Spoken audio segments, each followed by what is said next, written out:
lanjutan dari rasa frustrasi yang tadi.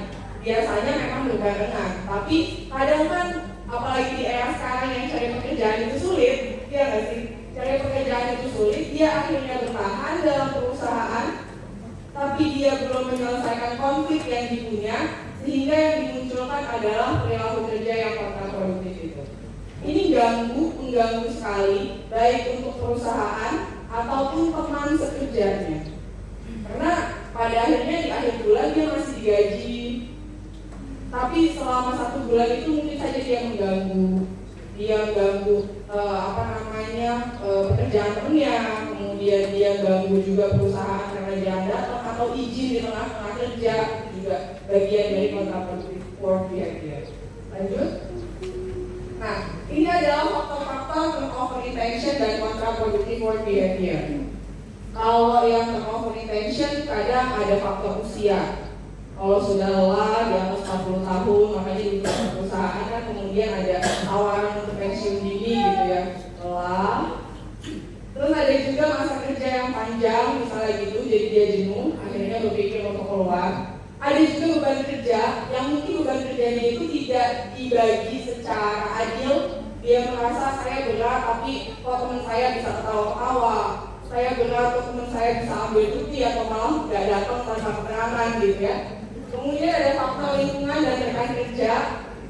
Ada beberapa orang yang punya prinsip gak apa-apa dibayar tidak terlalu tinggi asal tempat kerjanya enak, teman-temannya enak, pimpinannya enak. Itu biasanya lebih membuat orang bertahan dalam sebuah posisi di perusahaan ketimbang tinggi banget. Oke lah ada tunjangan, oke lah ada gaji pokok yang bagus gitu ya. Tapi kalau rekan kerjanya itu menyebalkan, toxic relationship gitu ya, itu sangat mungkin membuat orang berpikir keluar dari situ. Gitu. Kemudian ada kepuasan kerja. Nah, aspek kepuasan kerja itu juga banyak. Salah satunya memang lingkungan kerjanya. Jadi memang kewajiban kita bersama untuk menciptakan lingkungan kerja yang nyaman. Bukan hanya untuk kita, tapi juga untuk perusahaan dan keberlangsungan perusahaan. Kayak gitu. Lalu kalau yang kontraproduktif work behavior ini kadang-kadang memang dari lingkungan kerja, tapi tidak menutup kemungkinan bahwa kontraproduktif lahir akibat kepribadian pekerjanya. Jadi kadang ada orang yang mungkin sangat percaya diri gitu ya, lalu dia, oh saya merasa berhak, oh saya merasa paling hebat, oh saya merasa bisa menguasai orang lain, itu yang kepribadian narsisme. Itu mungkin sekali menghadirkan atau menciptakan kontraproduktif work behavior. Kemudian juga ada karakter pekerjaannya yang mungkin membuat gak sesuai gitu ya dengan orang-orang yang diseleksi masuk di perusahaan itu. Kemudian ada karakteristik kelompok kerja mirip dengan tadi dan budaya kerja juga mirip dengan tadi, di mana orang-orangnya mungkin saja saling mengganggu satu sama lain sehingga pekerjaan itu dijalankan menjadi tidak nyaman gitu. Lanjut. Bagaimana menangani turnover intention? Memang seleksi dari awal itu harus diperhatikan. Mungkin kalau PT DAS dengan DIPA sudah ada ini ya Pak, kerjasama gitu ya dalam hal seleksi, itu perlu diseleksi. Kalau saya biasanya memberikan rekomendasi, saya akan tanya dulu juga ke pihak perusahaan, sebetulnya orang seperti apa yang dibutuhkan sama pihak perusahaan. Kemarin itu saya ngobrol sama salah satu HRGA di salah satu di perusahaan yang lain gitu. Dia bilang, Bu, kalau kami di sini nggak menerima lulusan PTN-PTN yang luar biasa di Indonesia, katanya gitu. Loh kenapa? Bukannya lulusan PTN yang luar biasa di Indonesia itu bagus-bagus? Enggak Bu, pertama nego gajinya gede banget. Kedua, kalau diminta untuk kerjasama, susah. Karena ngerasa udah pinter duluan gitu. Jadi kadang-kadang masuk ke sebuah kelompok, ngeliat temennya, oh begini, oh begitu, dia ngerasanya kayaknya saya bisa lebih dari itu deh. Akhirnya perusahaan memilih untuk menseleksi dari PTN mana atau PTS mana dia. Itu wajar aja. Karena setiap organisasi atau setiap perusahaan pasti punya yang namanya budaya organisasi. Dan budaya organisasi ini tentu disamakan, dicari orang yang sekiranya bisa beradaptasi dengan budaya organisasi itu.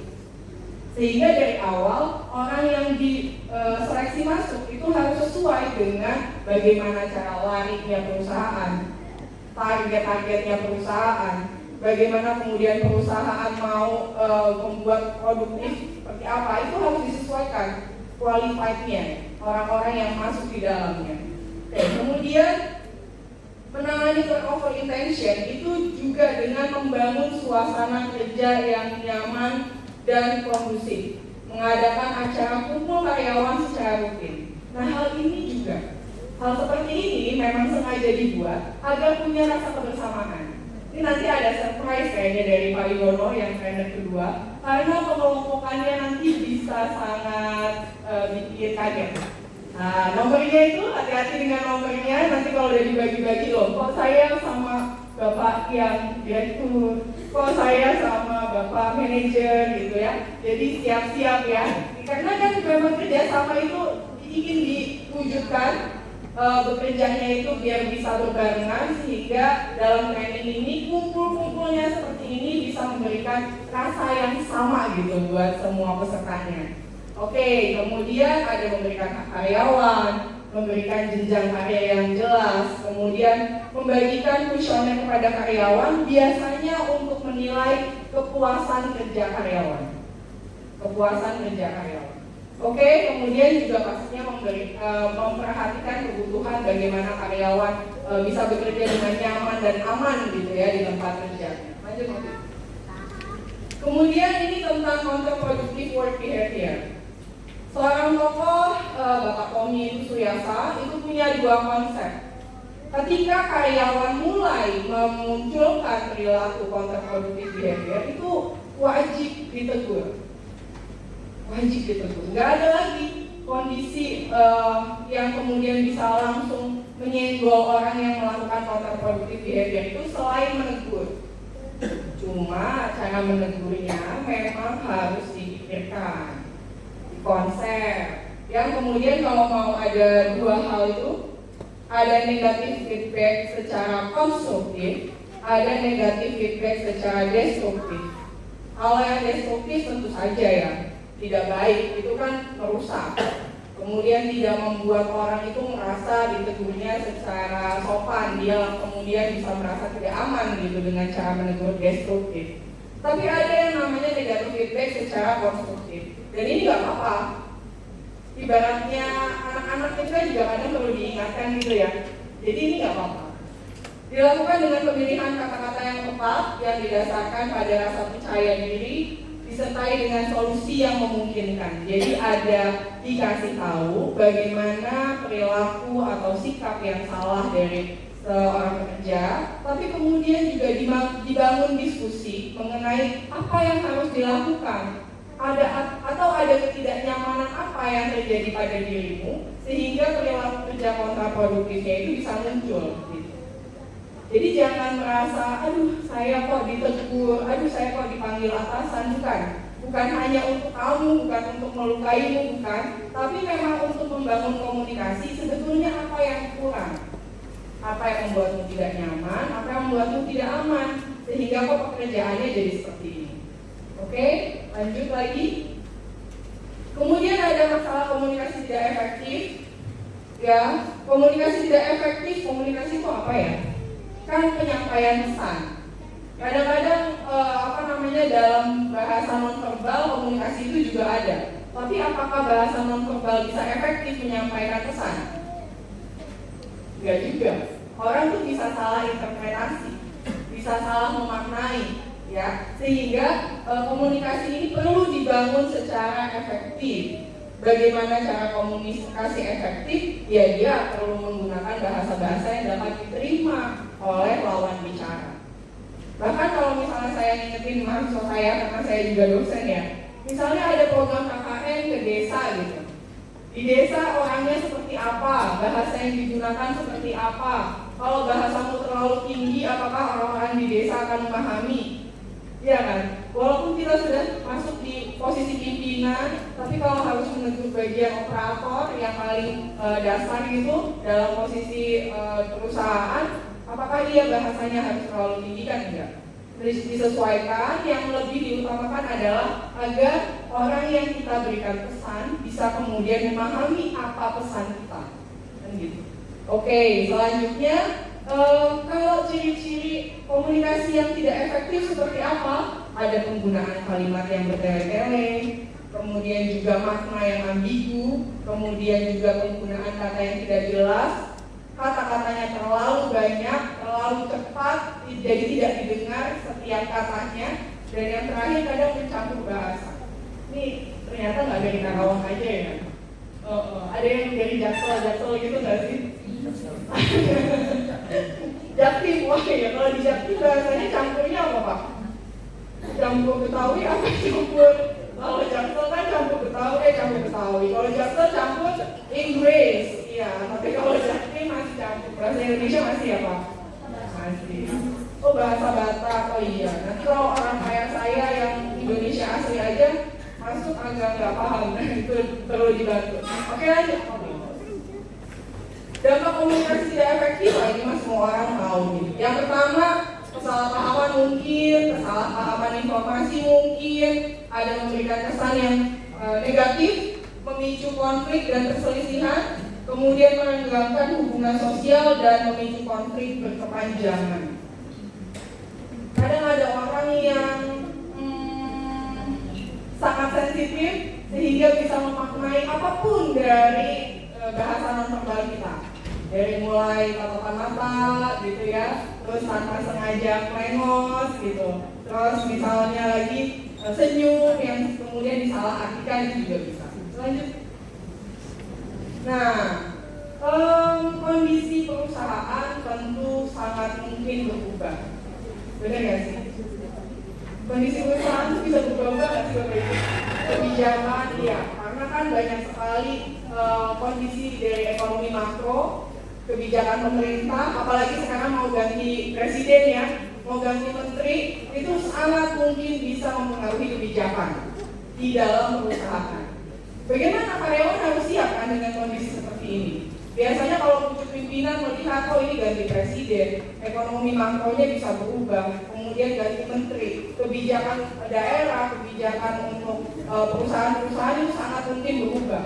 Sehingga orang-orang di dalam perusahaan itu juga harus siap dengan kebijakan-kebijakan perusahaan yang berubah. Walaupun memang ada yang namanya sosialisasi, sehingga perusahaan itu perlu membangun sosialisasi yang baik gitu ya, yang sering sehingga karyawan itu bisa memahami. Jadi karena proses adaptasi itu memerlukan waktu juga, apalagi untuk banyak orang. Perubahan akan selalu ada di dalam perusahaan. Karyawan diharapkan dapat bisa mengatasi dan beradaptasi dengan perubahan yang ada. Menghadapi perubahan menjadi suatu keharusan bagi setiap karyawan. Perubahan dalam perusahaan dapat terjadi dari berbagai faktor. Misal ada perubahan jam kerja, perubahan kebijakan perusahaan, perubahan tugas, perubahan tempat kerja, ataupun perubahan jabatan.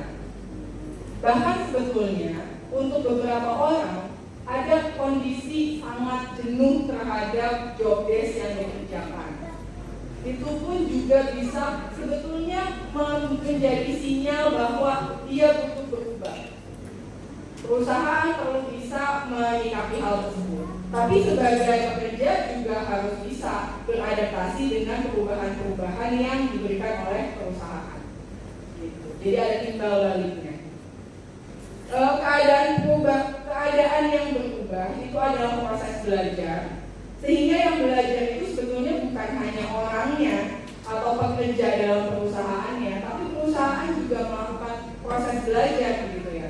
Dua pihak ini harus beradaptasi sehingga perubahan itu dilihat bukan sebagai suatu yang negatif, tapi suatu yang positif untuk mengembangkan kedua belah pihak. Oke, lanjut dulu Pak Bida. Nah, dalam menyikapi perubahan ini ada yang namanya kalau di psikologi resiliensi dan hardiness. Dalam menyikapi perubahan, sikap kita sebagai individu pekerja begitu ya, itu ada yang namanya resiliensi dan hardiness. Apa itu resiliensi? Resiliensi itu ibaratnya kalau ada bola dibanting, dijatuhin, bola itu akan mental lagi. Jadi dia ketika dijatuhkan, dia itu tidak kemudian berada terus di bawah, tapi kemudian mampu beradaptasi untuk bisa balik lagi kondisi di atas lagi. Itulah resiliensi, kemampuan seseorang untuk beradaptasi dan melakukan penyesuaian diri terhadap terjadinya perubahan, tuntutan dan kekecewaan yang mungkin ada di dalam dirinya. Sehingga kalau misalnya ada perubahan yang itu rasanya berat banget, perubahan di perusahaan yang rasanya berat banget, setiap karyawan atau pekerja itu perlu punya resiliensi. Jadi ketika dibanting dengan beban kerja yang gak enak, situasi perusahaan yang gak enak, dia masih bisa terpental lagi untuk kemudian balik lagi ke keadaan netral dan bekerja secara produktif lagi. Itu resiliensi. Kemudian hardiness adalah ketahanan psikologis yang bisa membantu seseorang mengelola stresnya. Istilah ini dapat juga diartikan sebagai kepribadian yang dipunyai individu ketika menghadapi situasi yang menekan. Perubahan tidak ada yang enak, benar nggak Pak? Iya. Tapi kalau misalnya kita berada di sebuah perusahaan, kita tahu bahwa kehidupan kita ada di situ, perekonomian kita bergantung di situ, kita tidak mau perusahaan itu mati, kita maunya perusahaan itu tetap tumbuh, berkembang, maju gitu ya. Dengan adanya perubahan kebijakan, tentu kita harus beradaptasi. Kita munculkan resiliensi dan kita munculkan hardiness. Kalau stres, ya salah satunya penanganan stres yang dihadirkan sama perusahaan ya acara gini. Habis ini teori akan selesai dan kita akan main-main loh. Tenang aja, habis itu tuh enak, bercanda-bercanda, mudah-mudahan dari situ hardiness-nya tuh muncul, resiliensinya tuh muncul. Ya, ketika kita mendapatkan stres itu bisa positif, bisa negatif. Mudah-mudahan dengan stres yang datang ke kita masih bisa untuk bersikap positif dengan itu. Oke? Kemudian ini selanjutnya ya, ada kontrol diri. Perubahan kebijakan dalam perusahaan itu kan sesuatu yang pasti. Tidak mungkin perusahaan itu tidak ada perubahan, tidak mungkin. Pasti ada. Tapi bagaimana kemudian meresponnya itulah yang setiap orang di perusahaan harus belajar. Dan dari resiliensi serta hardiness yang paling mendasar lagi adalah kontrol dirinya. Bagaimana kita mengatur tindakan dengan mempertimbangkan prinsip-prinsip moral dan peraturan, termasuk peraturan yang ada di dalam perusahaan. Kurangnya kontrol diri dapat menyebabkan kesulitan untuk mengatur perilaku dan menentukan tindakan yang tepat, sehingga bisa memunculkan ya tadi turnover, kontraproduktif behavior, kemudian juga kesalahpahaman gitu ya, sehingga kehidupan di lingkungan kerja menjadi tidak nyaman. Oke, lanjut. Nah, sampailah kita di basic mentality. Apa itu basic mentality?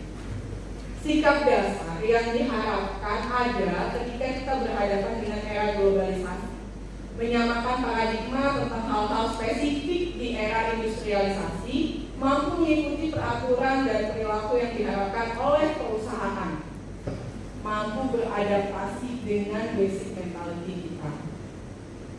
Nah, apa saja jenis basic mentality itu? Ada beberapa ini. Bersikap dan berpikir positif tentang apapun yang lahir dari perusahaan, kemudian disiplin dalam bekerja, mampu memanajemen waktu, semangat dan punya motivasi kerja, punya kerjasama tim yang efektif, ada sense of belonging. Sense of belonging itu rasa pemilikan ya terhadap perusahaan. Creative thinking, ketika ada stres, ada masalah, kita bisa memunculkan kreativitas dalam berpikir untuk menyelesaikan masalah itu. Kemudian ada etika sebagai karyawan dan ada etika dalam berkomunikasi. Kita bahas. Berpikir positif. Walaupun kalau sebagai psikolog ini kadang-kadang saya nggak minta masalah yang dimiliki klien itu dari kondisi ke sangat negatif menjadi sangat positif. Nggak bisa juga. Orang itu perlu dinetralkan dulu di tengah. Ketika berhadapan dengan masalah, orang itu perlu dinetralkan dulu di tengah, baru dia diajak untuk berpikir positif. Tapi berpikir positif itu perlu dan lebih sehat dibandingkan kalau kita tenggelam, overwhelming dalam pikiran negatif. Hanya saja untuk nyebrang sampai ke pikiran positif itu perlu yang namanya kondisi netral, stabil secara emosi. Itu yang kemudian sepertinya Bapak Ibu juga perlu latih gitu ya, bagaimana nih agar kita lebih tenang dulu menghadapi banyaknya permasalahan di dunia kerja. Lanjut dulu, disiplin dan manajemen waktu. Tentu ada prioritas, ya. Prioritas ini kerjaan diselesaikannya kapan, ini mungkin agak bisa ditunda, yang ini kemudian bisa didelegasikan pada orang lain, ini harus segera saya selesaikan. Itu manajemennya. Disiplin waktu, fokus dengan apa yang dikerjakan, kemudian berani mengambil keputusan dan menjaga kesehatan. Kadang kalau misalnya udah kerja lupa, ada nggak yang akhir-akhir ini sulit tidur? Woi, kenapa sulit tidur mas? Kenapa? Oh, kalau banyak cicilan bisa bikin gak tidur ya? Bikin gak kope. Apalagi yang bikin gak tidur? Apalagi? Woi, apa yang membuat Anda tidak bisa tidur? Bapak manajernya kayaknya yang bikin gak bisa tidur ya? Kalau misalnya beban kerja di kantor itu sudah mulai nggak enak, ya kita mesti cek di mana tidur kita, oke apa enggak? Karena biasanya gangguan psikologis yang sebelum termanifestasi dalam kontraproduktif behavior itu biasanya berasal dari orang yang lagi nggak sehat, baik secara fisik maupun secara mental. Dan orang yang nggak sehat salah satu cirinya adalah tidurnya tidak benar. Tidurnya nggak benar. Yang kedua adalah makannya nggak benar. Atau minum manisnya kebanyakan. Kalau Gen Z coba di sini angkat tangan dulu yang Gen Z, ada nggak?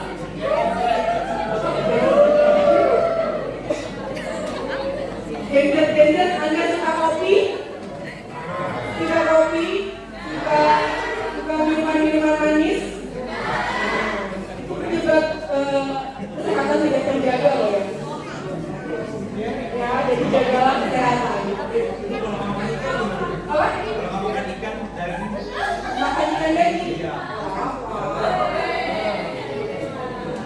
Kalau jangan langsung dari lauk atau ambaknya aja ya, membalikannya gitu. Lanjut, ini ada semangat dan motivasi kerja.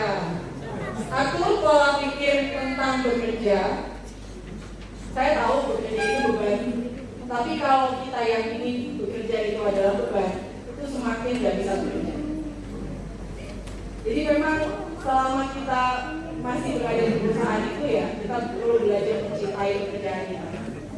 Gitu ya. Kemudian menjalani proses dengan tujuan hasil, memberi penghargaan untuk diri sendiri, ini boleh.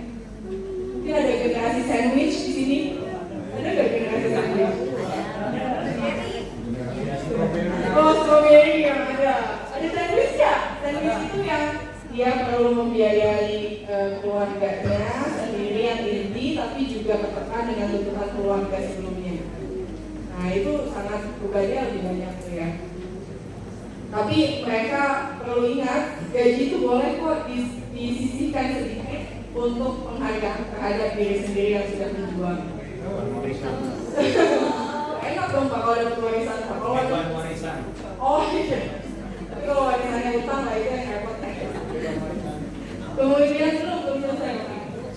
Kemudian ada buat target tertentu, gunakan waktu istirahat dengan optimal. Yang paling baik itu memang tidur malam 6-8 jam itu mengistirahatkan. Kemudian ada luangkan waktu untuk bersosialisasi. Walaupun fenomenanya, jadi saya ini terakhir ada pekerjaan untuk melakukan konseling di beberapa perusahaan BUMN. Nah, dari proses konseling itu biasanya mereka cerita beda circle yang dibangun di tempat kerja dengan circle yang dibangun di luar tempat kerja. Kalau dengan teman kerja itu belum tentu bisa seterbuka itu, sehingga sehingga ada bagian-bagian hidup yang tidak dibuka di teman kerja. Betul, Gen Z lagi ya, ini bagian sebelah sini, ini bagian Gen Z nih.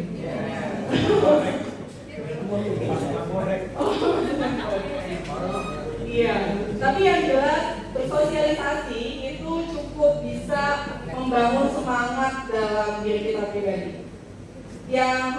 Yang kemudian bisa membuat orang tidak bekerja efektif adalah kalau dia membatasi diri. Seringkali saking kontrol dirinya kuat, dia tidak bersosialisasi, dia sendirian di kantor. Dia nahan diri untuk datang jam 8, pulang jam 17, tapi nggak ada sama sekali rasa lepas, bisa ketawa gitu ya, kan tegang banget ya. Tentu pas sudah sampai rumah dia akan capek sekali.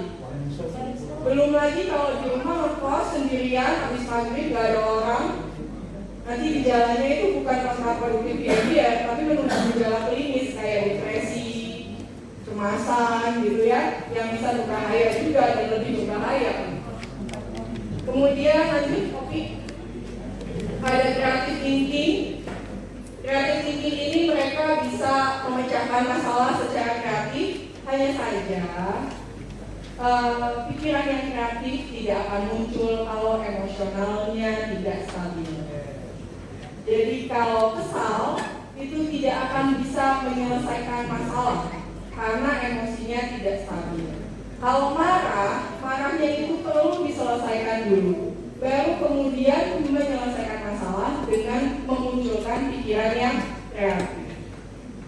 Jadi perlu dalam kondisi netral dulu untuk mampu memunculkan pikiran-pikiran yang kreatif ya, termasuk menerima masukan, menerima evaluasi. Kalau dalam keadaan emosional nggak akan bisa masuk. Jadi Bapak dan Ibu sekalian yang memang harus belajar untuk bersikap atau merasa mampu mengelola emosi. Emosinya perlu netral, emosinya perlu stabil, baru kemudian menyelesaikan masalah. Caranya menetralisir emosi bagaimana? Tarik nafas, hembuskan. Kalau yang orang dengan bahasa cinta, physical touch, tahu bahasa cinta? Oh, kalau Gen Z tahu. Kalau bapak-bapak mungkin belum ya. Saya kasih tahu dulu ya Pak ya. Ya Bu ya. Bahasa cinta itu ada 5. Apa aja Gen Z sebutkan? Apa lagi Gen Z? Act of service. Apa lagi Gen Z?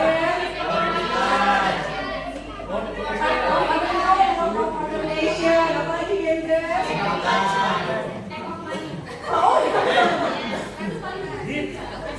Iya, ada reward atau gift yang diberikan, termasuk di dalamnya money.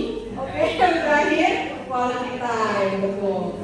Nah, untuk menetralisir diri kita agar masukan, mungkin sedikit teguran dari atasan itu kita terima dengan lebih positif, kita perlu menetralisir diri dengan menggunakan 5 bahasa. Salah satu aja dari bahasa cinta itu.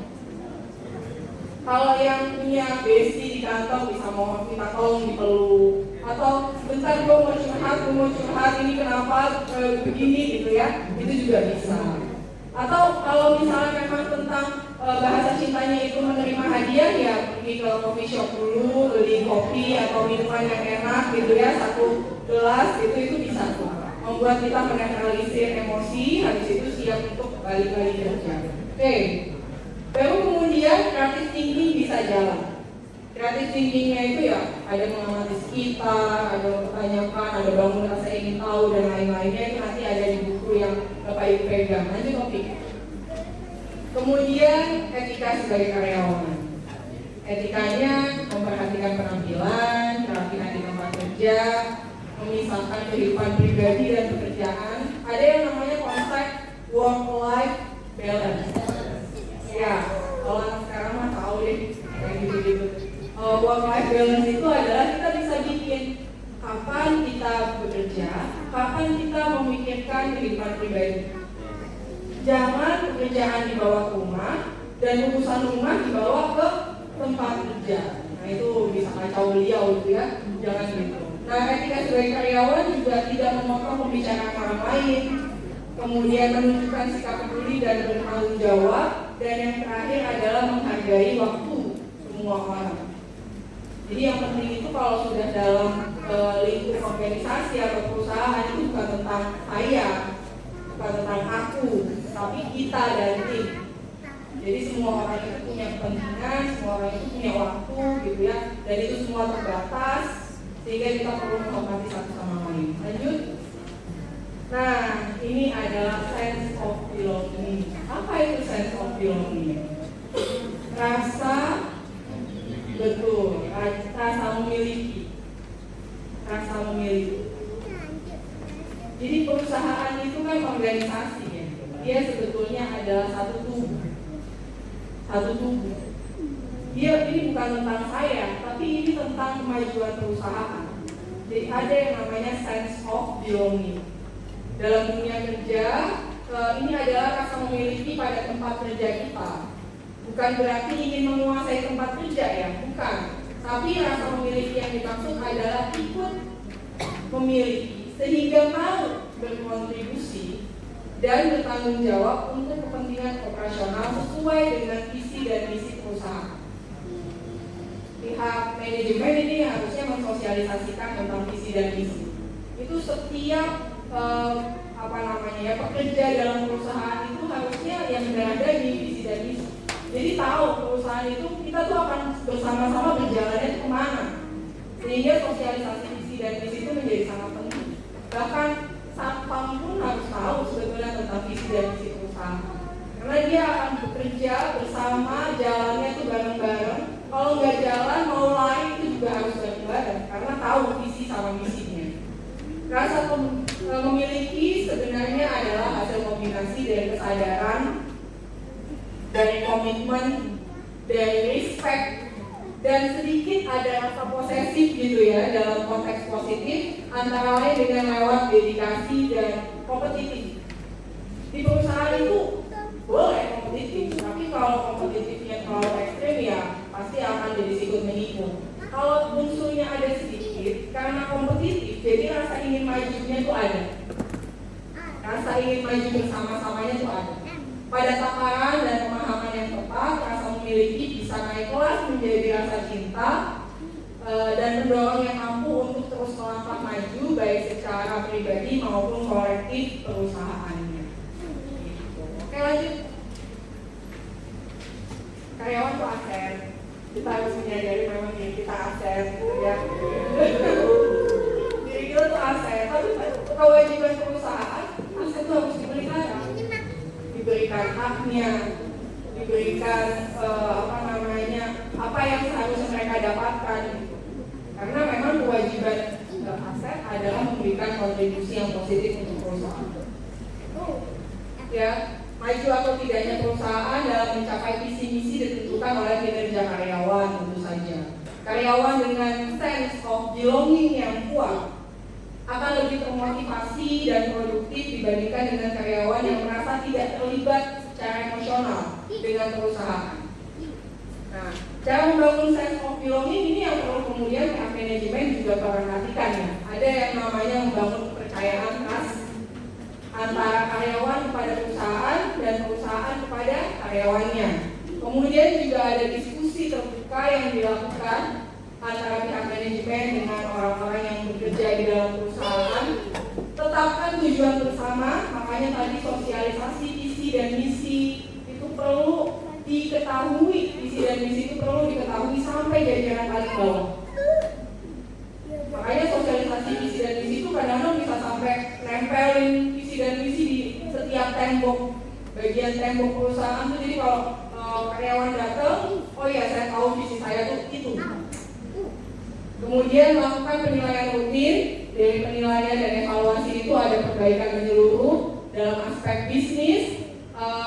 Bisnis apapun yang tidak mungkin dilakukan tanpa penilaian kinerja dan menganalisis aspek yang dapat ditingkatkan. Ada memupuk ikatan sosial. Dengan acara seperti ini itu memupuk ikatan sosial. Nanti ada interaksi secara fisik juga, kemudian juga ada kebersamaannya, ada kerjasama yang dibangun. Sementara untuk melatih kerjasama itu batasan-batasan antara manajerial dan bagian operasional begitu akan dipecah dulu sehingga nanti ada rasa kebersamaan yang dibangun gitu. Kemudian tentu saja berikan apresiasi pada mereka yang sudah berkontribusi. Lanjut. Nah, nanti bersama Bapak Yuwono itu akan ada team building, ya, acara team building. Kita akan, kalau kata Siva tadi, seru-seruan, tapi pada intinya tujuannya adalah untuk ini. Ini adalah kerjasama tim yang efektif. Bagaimana semua orang bisa merasa memiliki, bagaimana semua orang bisa merasa bertanggung jawab, bagaimana semua orang bisa merasa perlu berkontribusi. Ada kolaborasi, ada resolusi konflik. Ketika ada masalah, diselesaikannya dengan sendirian? Oh, tentu tidak. Kalau diselesaikan sendirian, namanya ada orang yang terbuang dari perusahaan. Tentu kalau ada masalah, diselesaikannya dengan cara berkelompok, ada diskusinya. Mungkin memang kalau kerja kelompok agak sedikit lama ya, karena proses diskusinya itu memakan waktu. Beda dengan jalan sendiri. Kalau jalan sendiri itu saya bisa aja nggak peduli gitu dengan orang. Saya selesaikan aja sendiri pekerjaan saya. Tapi bagaimana dengan tim saya? Bagaimana dengan perusahaan organisasi ini? Makanya kita perlu sedikit menurunkan kecepatan kita untuk bisa gandeng orang yang kemudian mungkin butuh bantuan arahan. Ya, ini adalah resolusi konflik, kepercayaan dan rasa respect, hormat terhadap setiap orang dengan karakteristiknya yang ternyata rezeki kita dapat orang dengan paketan itu gitu ya, kan harus disadari. Kemudian komunikasi yang jujur, terbuka, serta jelas.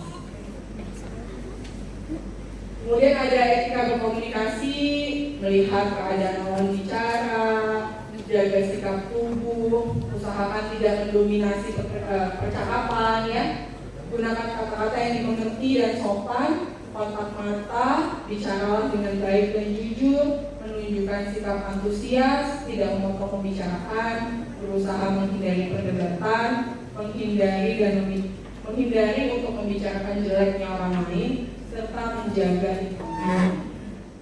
Ya, oke, sudah selesai.